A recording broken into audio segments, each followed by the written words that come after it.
नमस्कार मंडळी, पुन्हा एकदा आपल्या चॅनलवर तुमचं सर्वांचं खूप खूप स्वागत आहे.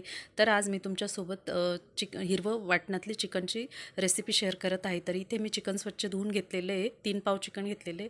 त्यात आपण थोडीशी हळद, थोडीशी लाल तिखट आणि थोडंसं मीठ टाकून घेणार आहोत. आणि आपल्याला हे व्यवस्थित मिक्स करून घ्यायचं आहे, जेणेकरून हा मसाला पूर्ण चिकनला व्यवस्थित लागला पाहिजे. आणि हे आपल्याला 15 ते 20 मिनटं झाकून ठेवून द्यायचं एका बाजूला. पाहू शकता तुम्ही. आता इथे मी सर्व चिकनला व्यवस्थित मसाला लागेपर्यंत व्यवस्थित मिक्स करून घेणार आहे. अशा प्रकारे इथे मी अजून थोडंसं हळद आणि लाल तिखट टाकून घेते. मला थोडं तर कमी वाटत होतं, त्याच्यामुळे अशा प्रकारे. मैत्रिणींनो, माझ्या चॅनलला लाईक, सबस्क्राईब, कमेंट नक्की करा. व्हिडिओ पूर्ण पहा, स्किप न करता. आता हे मी 15 ते 20 मिनटं, तुम्ही अर्धा तासही ठेवलं तरी चालेल, हे आपण झाकून ठेवणार आहोत.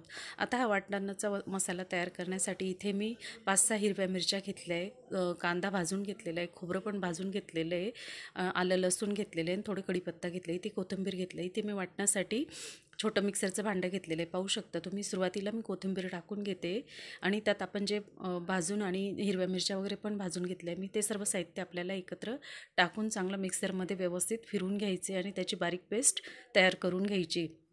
खूप छान येते ही भाजी. एकदा करून पहा, खाऊन पहा. माझ्या चॅनलला लाईक, सबस्क्राईब, कमेंट नक्की करा.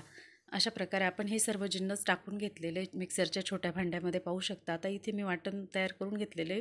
इथे कढई ठेवून घेतलेली आणि इथे 3 चमचे तेल टाकून घेते कढईमध्ये. हे आपल्याला थोडंसं कोमट झालं की लगेच आपल्याला हे मटेरियल त्याच्यात टाकून घ्यायचं आहे. अशा प्रकारे हे सर्व वाटण आपण त्यात टाकून घेणार आहोत. मैत्रिणींनो, तुमचं प्रेम असंच राहू द्या. आता आपण हा मसाला सर्व व्यवस्थित फ्राय करून घेणार आहोत कढईमध्ये. आणि इथे मी थोडंसं आमसूल घेतलेलं आहे. तर हे आपल्याला स्वच्छ धुवून त्यातलं पाणी काढून मग आपल्याला त्यात टाकून घ्यायचे. कारण माझ्याकडे टोमॅटो नव्हतं, मग त्याच्यासाठी मी थोडंसं भाजीला चव यायसाठी मी हे थोडंसं आमसूल टाकून घेते. खूप छान येते याच्याने भाजी. एकदा करून पहा. आता हे सर्व आपण फोडणीमध्ये व्यवस्थित मिक्स करून घेत आहोत. हे मी अर्धा तास ठेवलं होतं चिकन. आता हे मी आपण त्यात टाकून घेते आणि आपल्याला हे व्यवस्थित मसाल्यात कोट करून घ्यायचं, जेणेकरून प्रत्येक पीसला मसाला व्यवस्थित लागला पाहिजे. अशा प्रकारे सर्व चमच्याने हलवून घेते मी.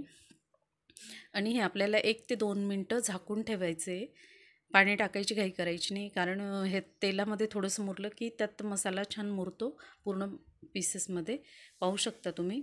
आता इथे मी थोडंसं काळं तिखट टाकून घेते. घरचंच बनवलेलं आहे, माझ्या आईने. खूप छान बनवते माझी आई मसाले. आणि थोडीशी हळद कमी वाटत होती, त्याच्यामुळे मग मी हे हळद पण टाकून घेते. आणि हे आपल्याला अजून 1-2 मिनटं झाकून ठेवायचे. पाहू शकता तुम्ही. 1-2 वाफ काढून घेतली की भाजीला चव पण खूप छान येते आणि त्यात टेस्ट म्हणजे त्यातला मसालाही खूप छान मुरतो त्या पीसमध्ये. तर आता आपल्याला इथे मी कढईमध्ये जे वाटण हे केलं होतं, तर त्यात मी मिक्सरचं भांडं धुवून घेतलं आणि ते पाणी थोडंसं कोमट करून, म्हणजे गरम करून टाकून घेतलेले. पाहू शकता तुम्ही.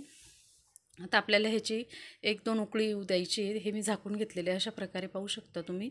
रंग पण खूप छान आलेला आहे. यात आपण मसाल्यांचा वापर कमीच केलेला आहे. आता इथे थोडी कसुरी मेथी घेतली, ही पण आपण त्यात टाकून घेणार आहोत. त्याच्याने टेस्ट खूप छान येते आणि ह्या भाजीमुळे आपल्याला जळजळ वगैरे काही होत नाही. नाहीतर आपण मसाल्याची भाजी वगैरे खातो, त्याचा खूप त्रास होतो.